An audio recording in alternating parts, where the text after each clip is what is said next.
Hello everyone, today we are going to present about importance of quality education. But first of all, let's get to know our members. My name is Kesini Sida, Management. My name is Watusiri Bumat, School of Cosmetic Science. Hello, my name is Kontamot Yachongdi. My ID number 623-240-2004. My major is Sinology. I'm studying Business Chinese.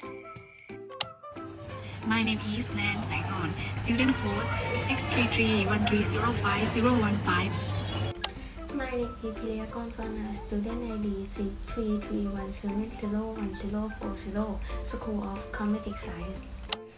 My name is Kanyanat Kung Kang, ID student 633-180-7039. Hello, my name is Gao Gao Wang Loi. Hello, my name is Jintana Kamyun. I'm from School of Art. My student ID is 64310060076. Hello, my name is Tanita Saiut. My student ID is 64310061112. Hi, my name is Yomakan Kusunthorn. My name is Thai. My major is Logistics and Supply Chain Management. My student ID is 64312090017. My name is Jasmine Chup. My student code is 64312-10005. I come from Aviation Business Management. My name is Palita Soniti, ID student is 64312101116. I'm major in Aviation Business Management. My name is Myampan Charan Suk, student ID 64312101135. I'm from School of Management Aviation Business Service. Hello, I'm Miss Jeranai Klahan, student ID 6431808010. Hello, I'm Nurfatin Ilfsi Khan. My ID number is 643108017.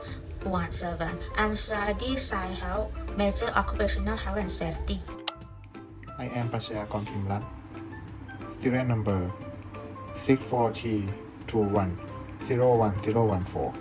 My name is Parika Pingchai. My ID is 64321011016. I am studying at School of Medicine. ชื่อนางสาวปณิตาเสงพานิชรหัสนักศึกษา 64321011033 ศึกษาอยู่สำนักวิชาแพทยศาสตร์ค่ะ Hello, my name is Jaliyaporn Phanom Lerskul. My student ID is 64324022024. My major is Business Chinese. Hello, my name is Shayanit Kunanatakul. Hello, my name is Pacharanai Pakopkeur. You can call me Art. My student number is 64324022146. I study at Sinology of Business Chinese. Hello, my name is Wani Tantia Pikun. My student ID is 64324022198. I study at Sinology of Business Chinese. My name is Alisa Gasomtua 269. I am studying Chinese Basic Major. Hello, my name is Teresa Rajikong. My student ID is 64324022360. I study in School of Sinology. Hello, my name is Nisha Pumipuk. My ID number is 6432402370. I'm studying Business of Chinese. Hello, my name is Thanaki Jansing. Study ID is 64324041114. I study School of Sinology. Hello, my name is Latiyakon Bunsuk. My student ID is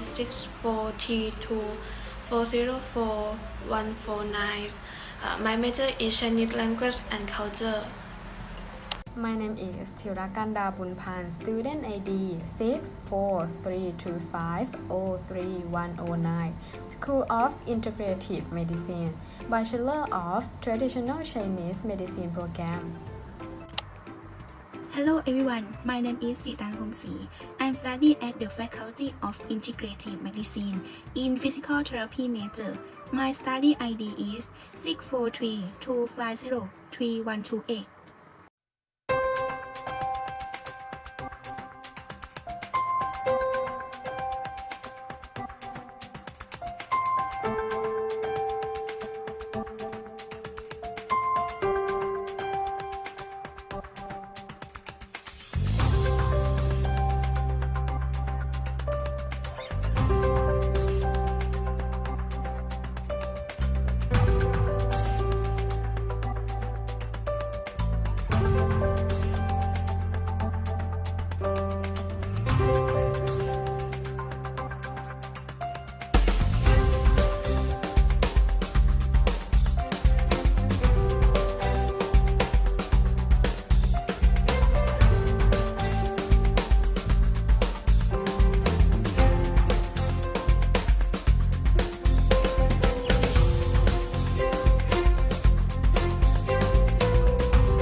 created using Powtoon. So, part 1 is background and problem definitions. Currently, low-quality education is a more serious problem. Students are unable to apply the knowledge they have received on their careers. In terms of quality, access to education is not extensive, incomplete, and unfair. There is a disparity in the opportunity for admission to education.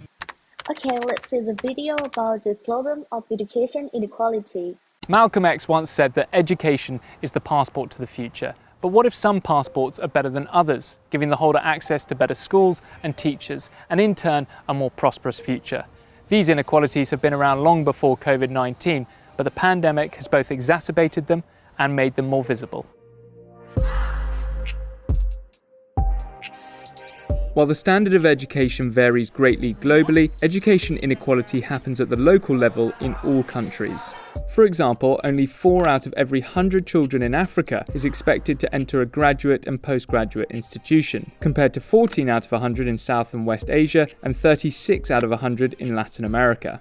Even in developed countries, the quality of schooling can differ greatly whether rich or poor.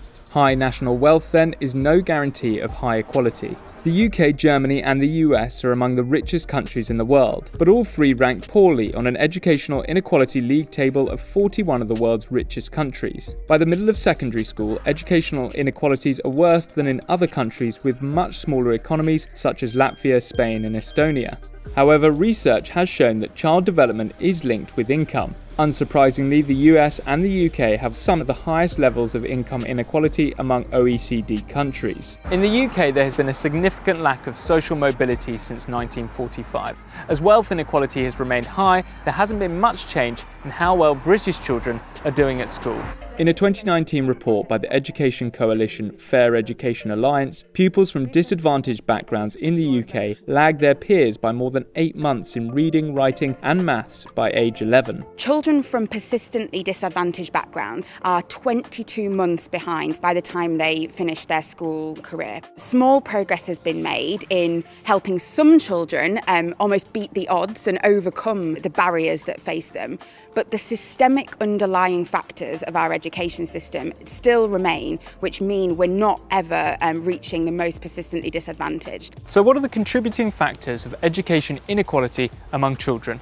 According to UNICEF, a child's educational progress is linked to their family background. What kind of jobs the parents have, or whether the child is a first-generation immigrant, can affect the likelihood of them continuing into higher education. Inequality between genders is also apparent from a young age and tends to grow as children get older. Reading abilities among girls are generally better than boys by the age of 9, and in turn, that discrepancy is more likely to continue in education beyond secondary school. And finally, which school you go to can have a significant impact on your academic performance.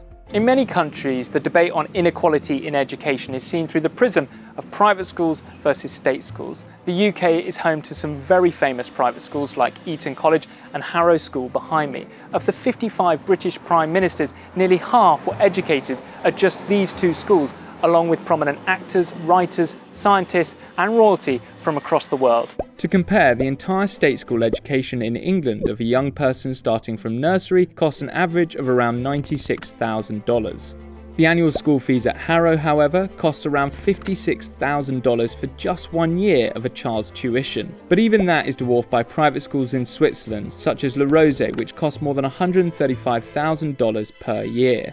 Many believe that private education is at the root of inequality and reduces the chances for those students who attend state schools. The statistics tell us that educational privilege provides significant advantages and opens many doors. In the UK, nearly a third of members of parliament, 2/3 of the country's top doctors, and 74% of judges were privately educated. The exam results also reflect the disparity. In 2019, 45.7% of students at private schools in the UK got A* or A's in their final year exams, compared to the national average of 25.5%. But there are some state-funded schools that buck that trend. This is Mulberry School for Girls in East London. It's located in one of the most disadvantaged areas of the city, yet the exam performance of students here is well above national average. Vanessa Ogden is the head teacher here and for the last 15 years has been instrumental in seeing many of her pupils overturn the odds. As a head teacher, how do you, in your role, help to tackle education inequality? The first really important way is to have students leave with a really great set of qualifications and really great destinations to either university or apprenticeships, and so that's the driving force. But of course, inequality brings with it many structural difficulties in your life. But while the pupils at Mulberry School have outperformed their peers for many years, the COVID-19 pandemic may have undone much of that work. We know from the research that COVID-19 has disproportionately affected people of black, Asian and minority ethnic background, and those are the families mainly that we serve. And so not only has there been real difficulty around finance and resources, but also real difficulty around health. The very first thing that reared its head was period poverty, female students not being able to get sanitary products. We hadn't realised that really, in a way, schools are the providers of some of those things. Stationery as well, so if you don't have money or if the shops are shut and you don't have stationery in the home. And we lent out all the devices that we could so that they could learn at home. In terms of the reasons why COVID-19 has exacerbated the disadvantage gap, one big reason is the digital divide, but it's also a resource divide in general. Some families might not have access to laptops to access online learning. They might not have a lot of space. The little progress we have made over the last 10 years is likely to have been reversed by lockdown. So what was already a dire situation has been turned into quite a crisis. The pandemic also highlighted another aspect of education inequality: private tuition. By mid-April, there were nationwide school closures in more than 190 countries, affecting more than 1.5 billion learners. This led to an unprecedented demand for online teaching. Some online tutoring platforms saw the number of daily users increase by 1,125% in 2 weeks. In Singapore, there have even been calls to ban the private tuition industry in an attempt to close the achievement gap. The COVID-19 pandemic also impacted students in the UK progressing to university. Due to exams being cancelled during the lockdown, results were given based on an algorithm that critics claim dragged down high-achieving pupils in low-achieving schools, compounding the inequalities they face. The Department of Education and the exam boards initially responded by claiming there was no bias, whether on the grounds of deprivation, gender or ethnicity. However, they eventually reversed their decision, with grades instead estimated by the students' teachers. So what can be done to reduce education inequalities both here and around the world? A former Singaporean education minister said in 2018 that there should be a broader definition of merit to recognise a wider range of skills. We should double up on meritocracy, broaden its definition to embrace various talents and skills. We should not cap achievement at the top, but try harder, work harder to lift the bottom. The Fair Education Alliance also believes there is too much reliance on exams and that education should be more holistic to include building aptitude and values. We want an education system which develops skills and social and emotional competencies alongside academic attainment. We want teachers and leaders to be rewarded for serving the most disadvantaged students. We want to engage parents and communities from all backgrounds in the education system, and we want to prepare young people for what comes after school. Education is a way out of difficult situations. It's also a means of moving yourself up the tree in terms of prosperity, and not just financial prosperity, but also your kind of spiritual and cultural prosperity as well. It's also the case that a policy that works in one country or region may not work in another. Income inequality, however, is likely to grow due to the COVID-19 pandemic. This means that creating better education systems is increasingly important so that a child's starting point in life doesn't determine their future. You have to be an optimist, otherwise you'd pack up and go home in education. You have to believe that there's hope. Hi guys, thanks for watching our video. I'd like to know how your schooling has affected your future. What are the education systems like in the country you live in? Comment below the video to let us know, and remember, subscribe. Now, let's move on to educational poverty. As a result, those who want to study cannot study according to their objectives. I'll explain about the definition of educational.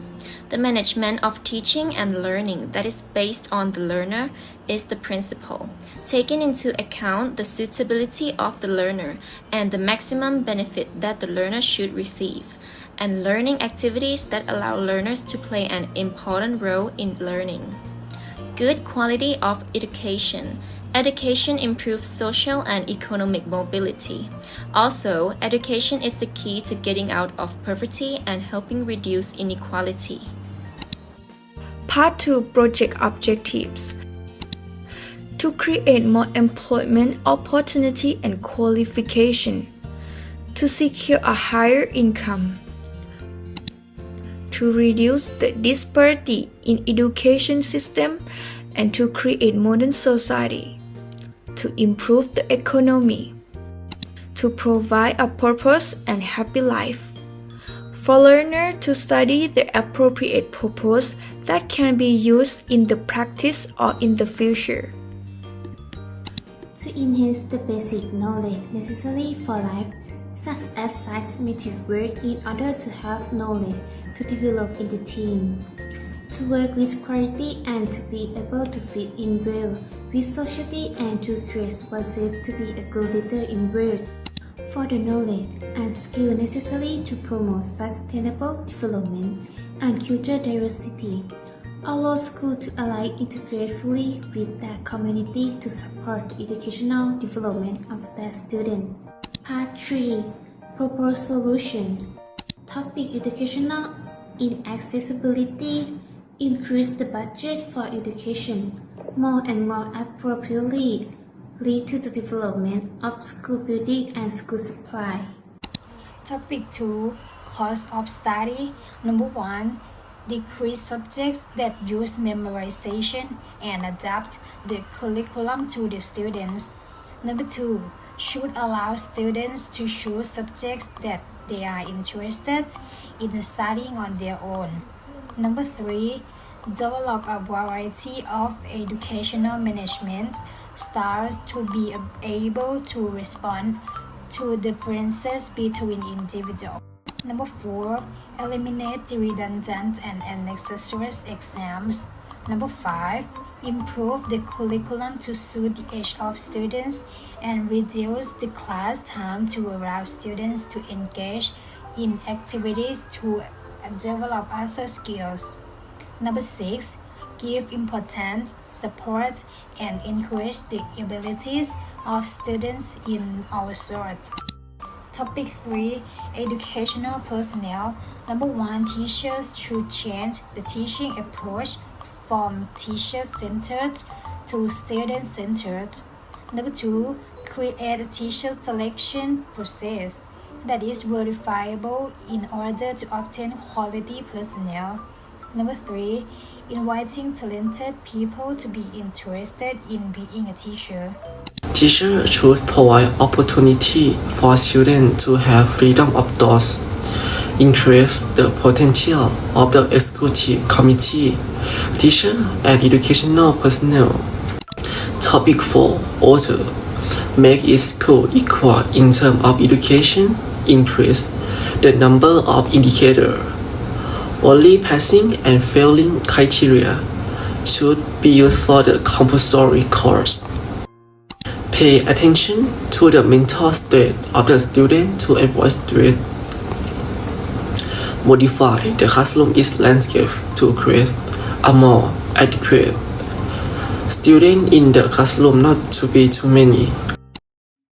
The first thing that strikes in our minds when we think about education is gaining knowledge. Education is a tool which provides people with knowledge, skill, technique, information, and enables them to know their rights and duties toward their family and society, as well as the nation. It expands our vision and outlook to see the world. It develops the capabilities to fight against injustice, violence, corruption, and many other bad elements in society. Despite all of those benefits, today education remains an inaccessible right for millions of children around the world. More than 72 million children of primary education age are not in school, and more than 700 million adults are illiterate and do not have the awareness necessary to improve both their living conditions and those of their children. How is that possible, you may ask? Well, there are many reasons, and we are going to discuss a few of them. 1. A lack of funding for education. Universal primary education is a major issue and a sizable problem for many states. Many emerging countries do not allocate the financial resources necessary to create schools, provide schooling materials, nor recruit and train teachers. Funds pledged by the international community are generally not sufficient enough to allow countries to establish an education system for all children. Equally, a lack of financial resources has an effect on the quality of teaching. Teachers do not benefit from basic teacher training, and schools, of which there are not enough, have oversized classes. 2. Having no teacher or having an untrained teacher. Teachers have perhaps the most powerful impact on the quality of student learning. However, there aren't enough teachers to achieve universal primary or secondary education, and many of the teachers that are currently working are untrained and often poorly paid. 3. No classroom.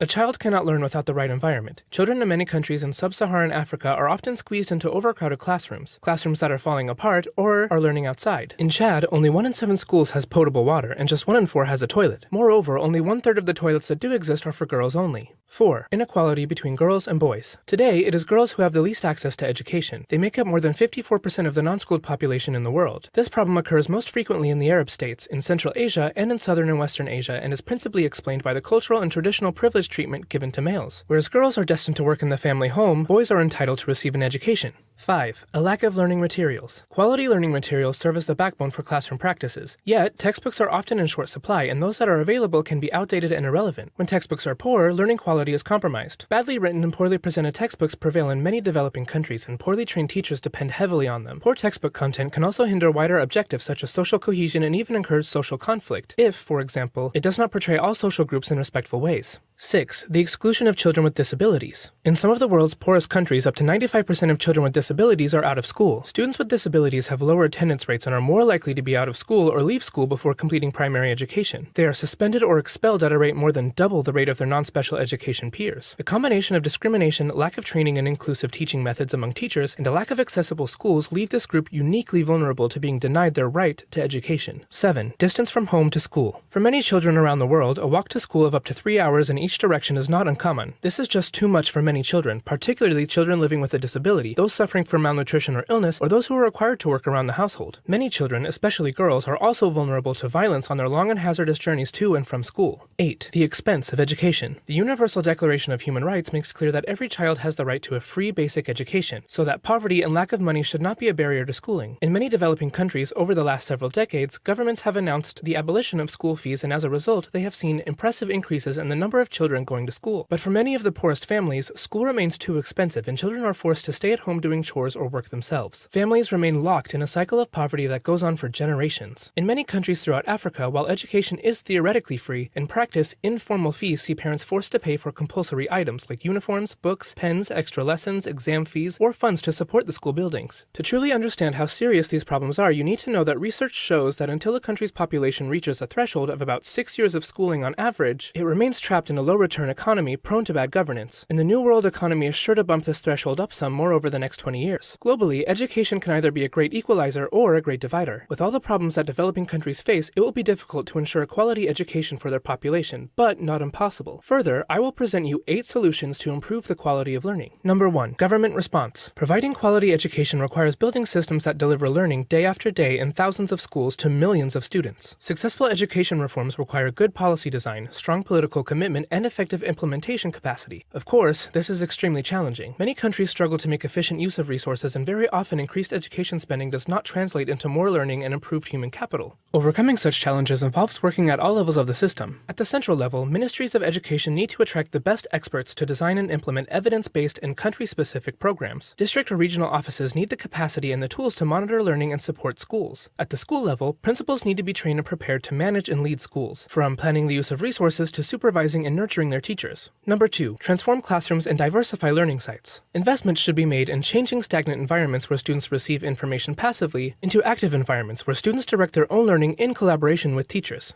It is also important that parents be included in discussions on improving classroom learning, as their expectations may remain at the level of passive rote learning from textbooks. They must also be brought up to date about how learning can enhance their children's and their own lives. 3. Revise school curricula to reflect the skills, knowledge, attitudes, and values relevant for the well-being and valuable employment of all groups in the 21st century. Expand learning outcomes to include competencies and skills that go beyond basic reading and math, and reflect local values, needs, and expectations for education. 4. Improve teachers' working conditions and provide them with ongoing support and training learning both locally and centrally so that they can effectively lead student-centered learning. A systematic program of school-based professional support and development must be implemented comprehensively. 5. Provide engaging learning materials in the classroom that reflect relevant skills, knowledge, attitudes, and values that facilitate students' self-directed active learning. Technological resources need to be encouraged to keep pace with their increasing use in other areas of life. 6. The usage of technology. Technology has been insufficiently harnessed in schools for a range of reasons. Yet it is vitally important for children who will be the users and pioneers of new technologies. The widespread use of mobile phones in the developing world holds potential as a classroom and home learning resource. The fact that young people often enjoy using technological devices can increase active engagement with learning. Technology, in tandem with face-to-face contact with the teacher and/or other students, can make excellent use of minimal resources and connect teachers and students with technological advances. 7. Reduce the cost of education. Several African countries have abolished their school fees. Each time, the move has triggered a large increase in primary school enrollment. For example, enrollment increased by 12% in Ghana, 18% in Kenya, 23% in Ethiopia, and 51% in Malawi after the abolition of school fees. 8. School lunch programs. It's been proven that malnourished children learn poorly. Providing food during school will alleviate those children's hunger during class as well as encourage regular school attendance. School lunch programs have been shown to increase math scores, student concentration, and general achievement.